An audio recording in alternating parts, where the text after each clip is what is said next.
Hello, thank you guys for stopping by again. So today I'm not going to play a game. Usually I'll play a rapid game, and uh, we'll see how it goes. But I'm not really feeling a rapid game today. But what I do want to show you guys is an end game that I played, and we'll go through the game really quick, and then we're going to get to the end game, and I want to discuss in depth what I was thinking and the moves that I made and some principles that you guys could use in your own games to try to win a game. So real quick, we'll just go through the game itself, okay? And notice here, I had 6 inaccuracies, 2 mistakes, 2 misses. My opponent had 8 inaccuracies, 4 mistakes, and a miss. Neither of us blundered, but, we're not grandmasters, so we're going to make mistakes, and we did. So this is all, kind of standard stuff. Now, I can't let him come here because the knight is pinned, right? So how do I stop him? Well, I take. Okay, he takes back, and I play this. I'm defending this guy. I don't want him to mess my pawns up. He plays here. I take, and he takes. Now, I can't capture this because if I do, I'm going to get checkmated. Okay, so I take. Now that's a miss because I could have went here, checked, and picked up this pawn. I didn't see that in the game, so this is the move I played. Remember, I can't move this guy because that's checkmate, right? So I can't move this. So I check him, force him off his square so he can't castle, and I'm going to trade, right? You take the knight, I take the bishop, you take here, life goes on, okay? So I recapture this way. Again, that's a miss. I should have captured this way so that my bishop has a way into the game. I'm not a grandmaster. I didn't see that, okay? It was a miss. So I drop back, he comes over, okay? I get my bishop into the game. I take, because I don't want the knight here because I want a castle, right? So the computer gives him a plus 1.4 advantage. So he's winning at this point. But my king's out of the center of the board. So that's a miss. I step over, he comes over, I push. Now I don't want these guys here, right? These pawns are going to be a liability for me in the end game. So I get rid of them. Okay, I play here. That's an inaccuracy. Stockfish says I should just let him capture this. There's no way in the world I'm going to play that move. So he takes, and I come over here. Now, why did I come over here with this rook? Because if I come with this rook, there's no pressure on this pawn, and he's free to slide over. Okay, so if I slide over here, this rook has to defend this pawn, so there's no way for him to defend it. I guess he could slide over, but it's difficult for him to defend it, right? So he comes here, takes, I pick the pawn back up, okay? Now, this is the end game, right? Let me just, okay, he pushes, so what he's doing is he's relieving his rook of the duty of defending this pawn. That's what he's done, okay? So I take the open file. Now, this is where I'm going to say this is the beginning of the end game. The computer evaluates this in my favor as minus 0.26. So it's got just the slightest edge for black. The slightest edge, okay? Now, what's he doing? He's attacking this. Now, this rook is in the same position that his rook was just in, where it was defending the pawn. I don't want to spend the entire endgame babysitting a pawn. I want to get my rooks active, okay? So I play this. Stockfish says this isn't the best move. It's an inaccuracy. I still like the move, even if it says it's an inaccuracy, because it doesn't let him take this pawn, and it lets me recapture, okay? So this is where we're going to start talking about kind of the principles. So how do you win an endgame? How do you win this position? Can I checkmate with just this rook? Right? No, I can't. Because his king can go, here, and he can hide, and he can move, defend it with a rook. I'm not gonna checkmate him with just a rook. I'm not gonna checkmate him with just these 2 pawns. Right? So how do you win? You need to get a queen. One of these pawns needs to get here. Okay? These are passed pawns. There's no pawns that can oppose these 2 pawns. One of them needs to get here. Okay? So that's how you win. When you're thinking about these end game positions, and even 5 moves back, I was thinking about these, this position. How do I win? I want to get these pawns forward, okay? Which brings me to my next point. You need to identify your advantages, and you need to identify the advantages that your opponent has also. What benefits in this position does my opponent have, and what benefits do I have? What's good for me? What's good for him? Okay. These are definitely a plus for me because I have 2 connected passed pawns. Right? These are a benefit to my opponent because he too has 2 passed pawns.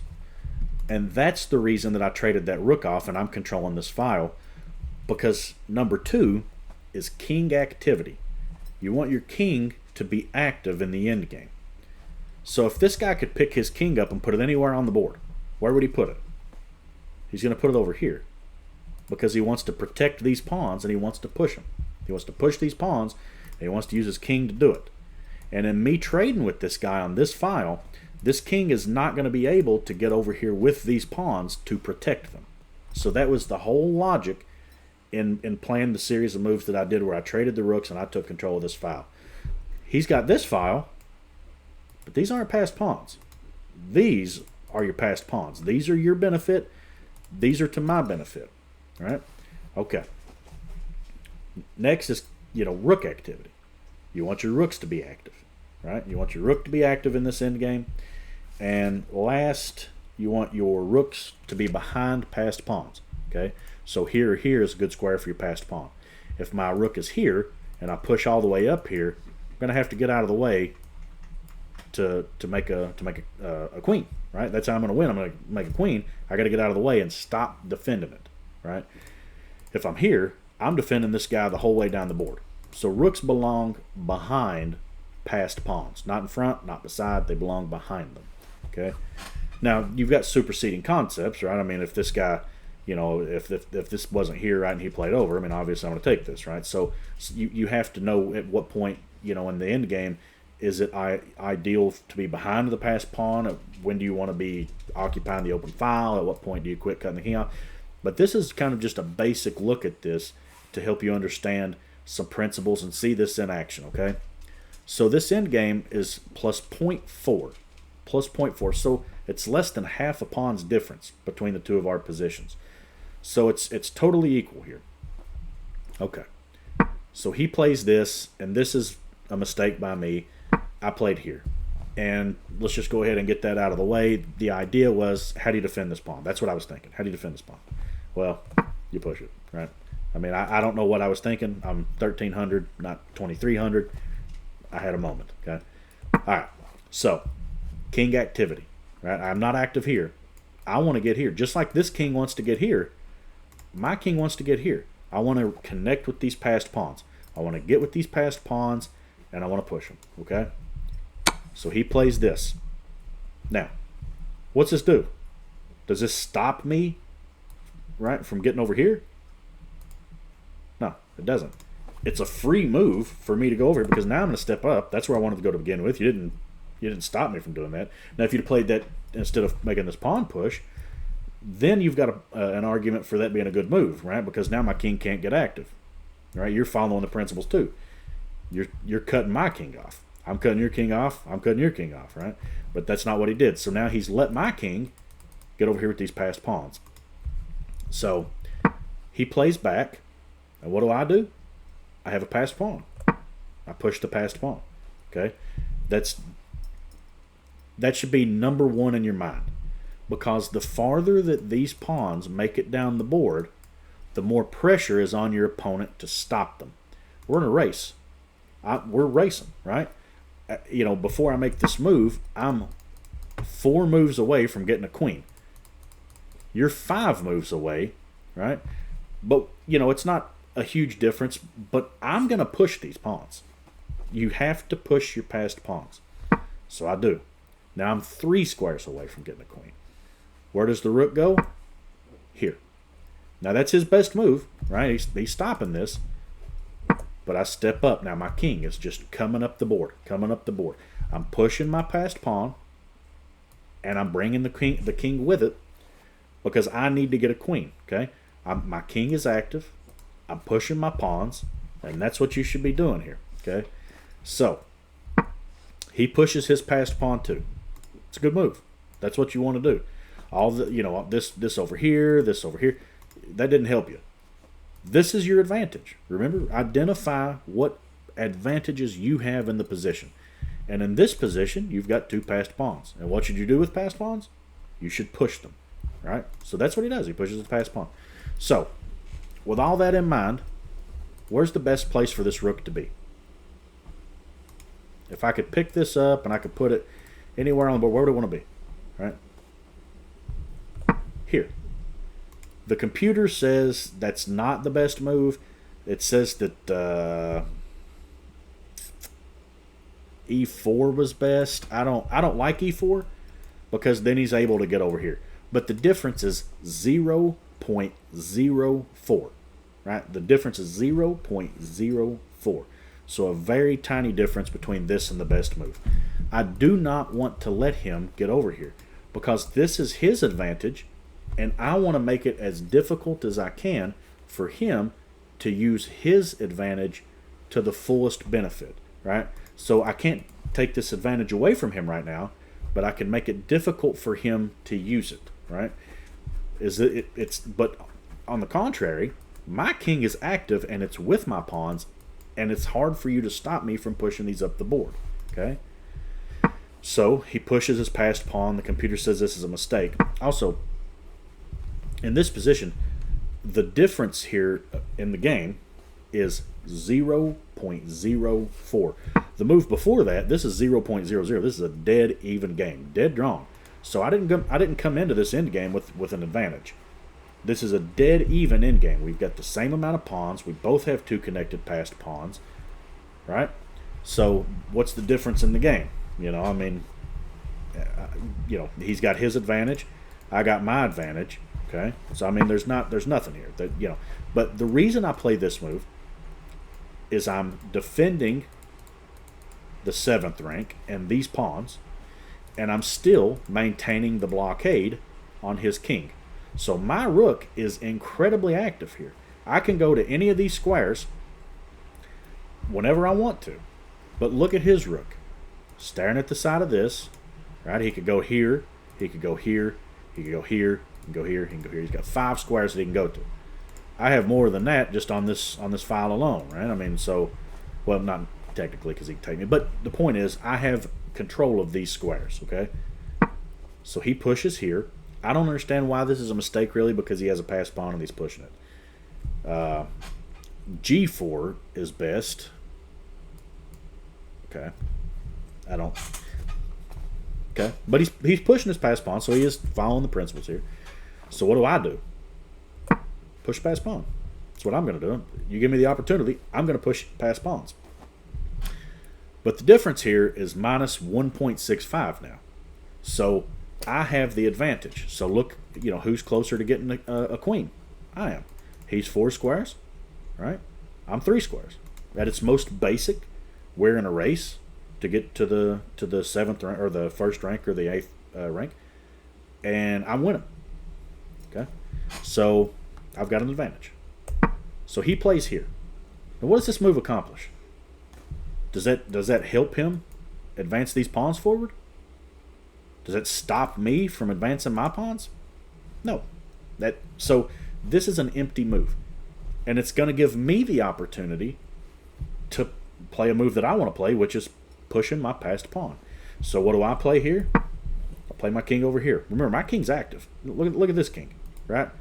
He's still on the 2nd rank. He's not doing a whole lot. My king is pressuring his rook. I'm defending this. I've got an incredibly active king here. So he has to step away. And when he does step away, what do? I push the passed pawn. That's the name of the game. Push your passed pawns. Push them.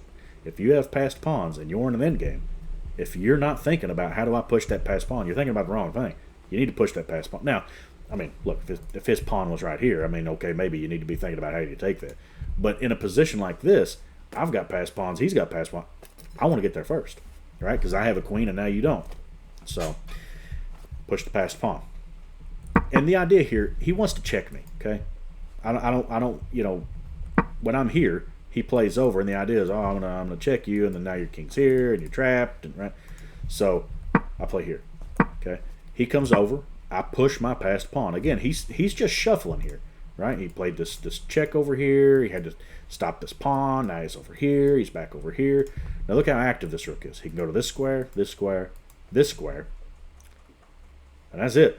You got 3 squares you can go to. You get taken here, you get taken here, you get taken here, you get taken here, and you get taken here. Right? So whose rook is more active? My rook's more active. Look at all the territory that my rook's looking at. Look at the territory that your rook's looking at. You're looking at the side of your pawn. You're looking at the back of your pawn. And you're looking at a bunch of places that you can't go. All right? So your rook is just bad. Okay? So he plays the check. But I played here. Okay? Which, in that exchange, what's changed?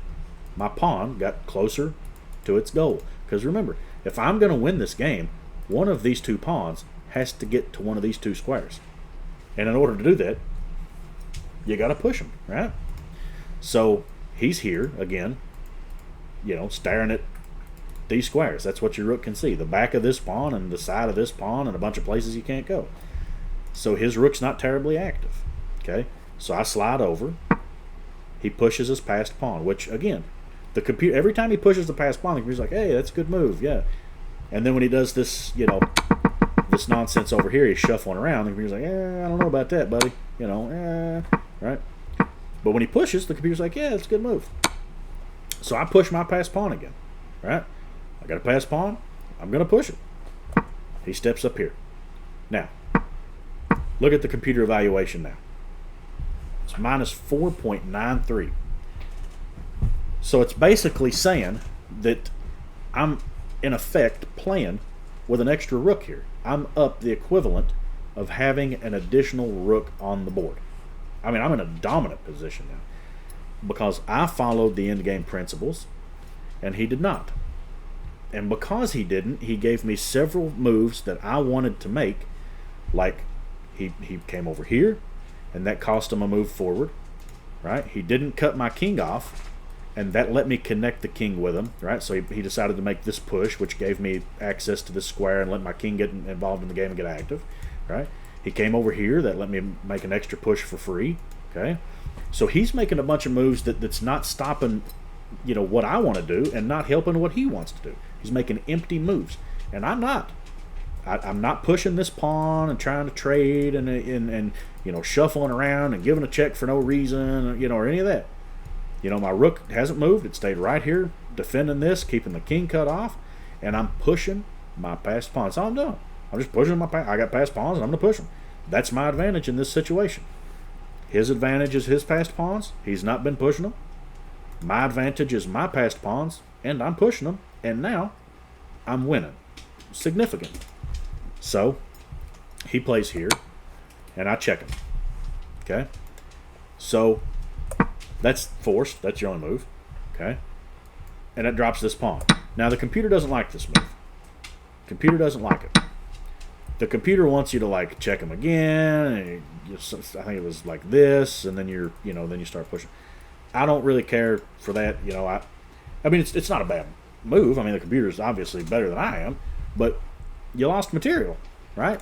So you've been playing patty cake over here, and you're not taking advantage of your advantage, and because you didn't, now you've lost one of your pawns. Now this pawn is forever weak because he doesn't have a pawn over here to support it. So, if you ever do get close, I'm just going to come over here and you can never promote this pawn. You just can't do it, right? Your rook's over here. Your king isn't supporting it. Your rook can't support it. So this pawn is just on his own and he's off to die over here, okay? So he plays this and he's threatening to take this pawn. Now, going back to the very beginning, how do you win an endgame? How do you win this endgame? Does taking this pawn win the endgame? Does that help you get a queen? No, it don't. It does not. Which you can make the argument that me taking his pawn didn't either. But my pawns are getting pushed, and I've weakened your advantage. This isn't my advantage. This is my advantage. If you take this, and then you get out of the way, right? You still got to take this guy. So 1, 2, 3. You got to make 3 moves. And then you still got to make 3 more moves, so that's 6 moves. And then I could still oppose you down here. So this isn't helping you. I mean, it's not a terrible move, but again, you're not helping your passed pawn, and that's your benefit in this position. Not this, not this, this, right? So he plays there, and I check him. Okay, because I want to push my passed pawns. He's in the way, so I check him. Get him out of the way.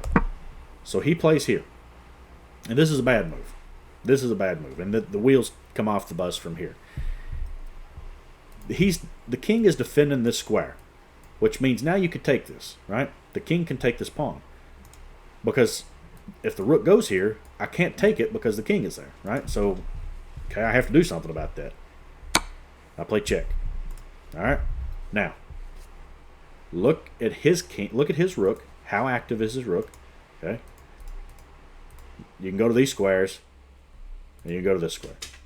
Right? That's it. Look at mine. I'm literally on top of his king, and there's nothing he can do about it. Okay? By the way, how do you stop this now? Right? You're three squares away, right? But I'm going to get here first. And how do you stop this? Even if I get a queen, right, and I go over here and sacrifice the rook for this pawn, and he defends it and he takes it. I have a queen and another passed pawn, and you've got a rook and two unpassed pawns, two not passed pawns, whatever, right? So I'm still in the driver's seat now. So you're in a bad position in this scenario. So he's forced to step out of the way, right? And again, he's attacking this pawn, but it's defended by my rook now. So how do you stop this? How do you stop this pawn? Where does this pawn want to go? He wants to go here. And I'm 2 squares away, so let's make it 1 square away, right? Because you can't go here. This rook can't go back, because remember, his rook's not in an active position. He's not had it in an active place. He's sitting over here on the side of the board, and now you can't stop this pawn. You just can't stop it. So how do you win in the end game? You get a queen. What have I done? I'm going to promote a pawn, right? So he takes. Now, in what scenario does somebody just trade their rook away for a pawn? In what scenario does that happen? In a desperate situation. He's grasping at straws now. He has absolutely nothing. I mean, he's, in this position, it's minus 6.13. He's about to be down a queen. He's just about to give me a queen. Okay? So he takes the pawn. It's a completely lost position now. I recapture. Step anywhere you want. Your king, again, is cut off, right? Because you can't get to this. And I get a queen. I queen. So it's over now. There's, go here. I want to play this. You can push your passed pawn, but then you're mated in the corner, right? So it doesn't matter at that point what you do. You've lost the game. And remember, this all came because I had a clearly defined goal. I knew what his advantage was. It was the pawns on the side of the board. That was his advantage. And I knew what my advantage was. It was my passed pawns in the center of the board. I made the most of my advantage by getting my king to them, supporting them and pushing them up the board. And I kept him from doing the same. I kept him from getting his king to the pawns and pushing them. And I kept pushing them backwards, pushing them backwards. I didn't make any moves here that were wasted, empty, unnecessary moves. I parked my rook down here, so it done what I needed it to do. It needs to block this off, and it needs to protect this. That's what I need my rook to do.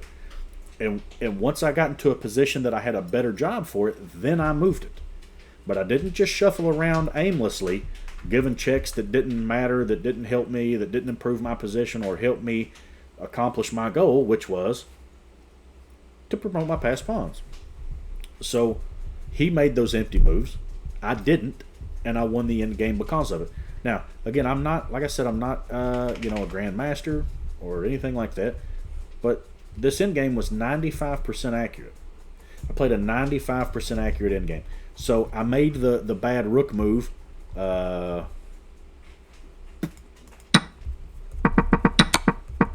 Here. I made this. This is a bad move. It's just a bad move. And I don't know what I was thinking. Like I said, I'm 1,300, not 2,300. I made a bad move. But, from this point on, look at the quality of these moves. Here.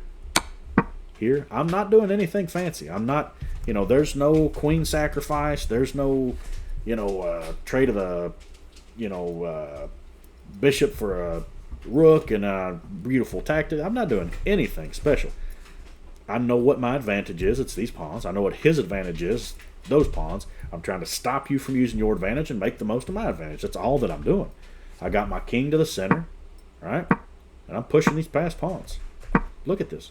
Every move has a clear purpose. I'm defending my 2nd rank, 7th rank, and I'm keeping his king cut off. And I'm pushing his pawns. Okay? I go here to keep him from trying to separate me and give this needless check, and this just wins me a free push of my pawn, which is the only thing I'm worried about right now. He finally gets the check in, and I come back, but now look at his rook. It's off onto the side of the board, and my king is exactly where I want it to be, defending my passed pawns. He finally pushes the passed pawn. The computer's like, hey, great, that's a good move. But again, I'm going to push my passed pawns. And at this point, he just kind of steps into a mess here. And, you know, at this point, you know, but look, I mean, look at the quality of these moves. Every move has a point. I win material, okay? I come over, I get his king out from in front of the pawn that I want to push. Again, I separate the king, right? I want to push this. I go here. He's forced to step away. And I go here. None of these checks were empty, aimless checks. These all had a purpose, and now you cannot stop that d-pawn. I pushed it, I pushed it, I pushed it. He's advanced 2 squares with his passed pawn, and I'm going to get a queen, right? So, again, you know, I mean, these moves are all just the best move in the position. Now, this didn't happen, but, you know, again, you know, that's 95% accurate. A dead drawn endgame. I didn't have a bishop advantage, and I didn't do anything fancy. I got my king active. I cut his king off. I clearly defined in my head what is his advantage and what is mine, and I tried to the best of my ability, following the little principles that I wrote down on my little guide here to make sure I mention.